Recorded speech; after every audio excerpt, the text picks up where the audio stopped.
Hello hi నమస్తే. నేను మీ ప్రసాద్. ఈరోజు టాపిక్ ఏంటి అని అంటే యాక్సిడెంట్స్. చాలా యాక్సిడెంట్స్ ఈగో వల్లనే జరుగుతాయని మీకు తెలుసా? ఎస్, 50% యాక్సిడెంట్స్ ఈగో వల్లనే జరుగుతాయి. అది ఎందుకు అంటే మనం ట్రాఫిక్లో వెళ్ళేటప్పుడు ఎదురుగా వస్తున్న వాహనాలను చూసి వెనక్కి తప్పుకోవడానికి ఈగో, వెనక్కి మనం వెళ్ళొద్దు అని మైండ్ సెట్ చెప్తుంది. అక్కడ ఇబ్బంది పడతామని చెప్పి తెలిసినా కూడా మనం ముందుకే వెళ్ళడానికి ట్రై చేస్తాం. అలాగనే ఎదుటి వాళ్ళు కూడా అదే విధంగా ఆలోచిస్తారు. నేను ఎందుకు వెళ్ళాలి వెనక్కి అని ఆలోచిస్తూనే యాక్సిడెంట్లకు గురవుతాం. అలాగనే ట్రాఫిక్ రద్దీగా ఉండేటప్పుడు, చాలా రద్దీగా ఉండేటప్పుడు కూడా కారులో వెళ్తుండేటప్పుడు వెనక ముందుగా చాలా జనాలు ఉంటారు, ట్రాఫిక్ హెవీగా ఉంటుంది. అప్పుడు ఎవరైతే తెలిసిన వాళ్ళు కనిపిస్తే, మనకి పరిచయం ఉన్న వ్యక్తులు కనిపిస్తే టక్కన కారు ఆపేసి కనీసం ప్రక్కకి ఆపి కూడా మనం మాట్లాడకుండా హెవీ ట్రాఫిక్లోనే మాట్లాడడానికి ట్రై చేస్తాం. ఈగో, నాకు ఎవరు ఏం చేస్తారు, ఏం అడుగుతారు అని చెప్పేసి అనేసి ఎవరైనా పొరపాటున అడగడానికి ప్రయత్నించినా వాళ్ళ దగ్గర నుంచి ఏం సమాధానం వస్తుందో వాళ్ళకి తెలుసు. ఏంటంటే ఎదుటి వాళ్ళే తప్పు చేసేటట్టు వాళ్ళు తిరిగి వాదిస్తారు. అందుకు ఎవరు అడగటానికి సాహసించరు. సో ఇది ఒక విషయం.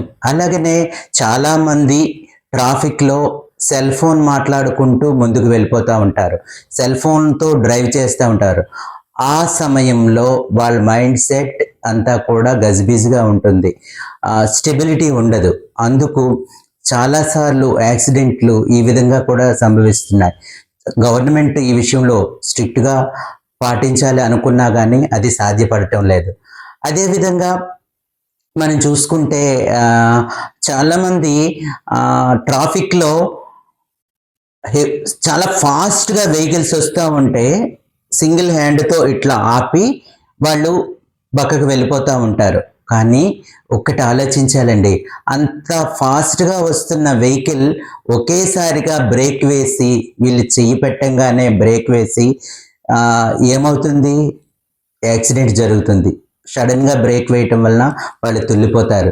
కాబట్టి మనం ఆలోచించాలి, ఒక చెయ్యి పెట్టి మనం ఎంతవరకు ఒక బస్సునో లారీనో కూడా మనం చెయ్యి పెట్టి ఆపేస్తాం. అది ఎంతవరకు సమంజసం?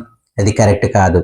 అదేవిధంగా ఈ మధ్యన చూస్తున్నాం, యువత చాలా వరకు ఈ మధ్యన యాక్సిడెంట్లలో చనిపోవటం జరుగుతున్నది యువత చేసే ఫీట్ల వలన.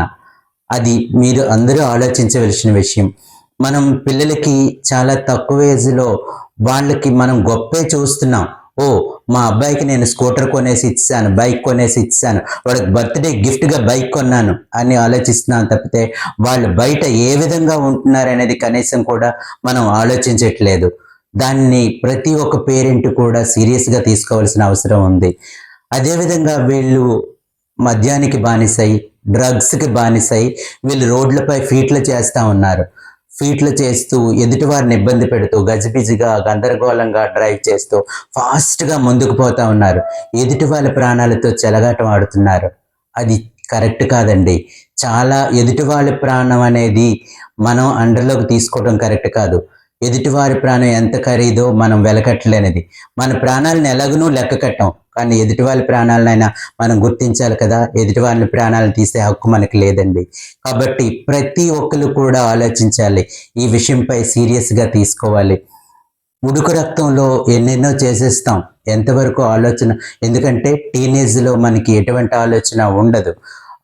ఏదైతే చేస్తున్నామో మంచి చెడు తెలుసుకోలేని టైం. అప్పుడు మనం చేసేది ప్రతిదీ కూడా కరెక్టే అనిపిస్తుంది. కానీ వన్స్ మనం ఏజ్ పెరిగినాక మనకి ఏదైతే చేసే ప్రతి తప్పుకి, అది ఎవరైనా పెద్దయినా చిన్న అయినా అండి, చేసే ప్రతి తప్పుడు పనికి కూడా చక్రవడ్డీ బారు వడ్డీతో మనకి మూల్యం చెల్లించుకోవాల్సి వస్తుందండి. ఏదైతే కర్మ ఉంటుంది చూడండి, ఖచ్చితంగా అది మనకి వడ్డీతో సహా చెల్లిస్తుంది. కాబట్టి తస్మాత్ జాగ్రత్త. ఎందుకు అంటే మనం ఎవరు చూడట్లేదు, ఎవరు మనల్ని అడగట్లేదు అని తప్పులు చేసుకుంటా పోతూ ఉంటే ప్రతి తప్పుకి మూల్యం చెల్లించవలసి ఉంటుంది. Thank you. మీరు ఇంతవరకు ఎంతో శ్రద్ధతో విన్నందుకు. మీకు ఈ వీడియో నచ్చినట్టయితే తప్పకుండా సబ్స్క్రైబ్ చేయండి, షేర్ చేయండి, లైక్ చేయండి. Thank you very much.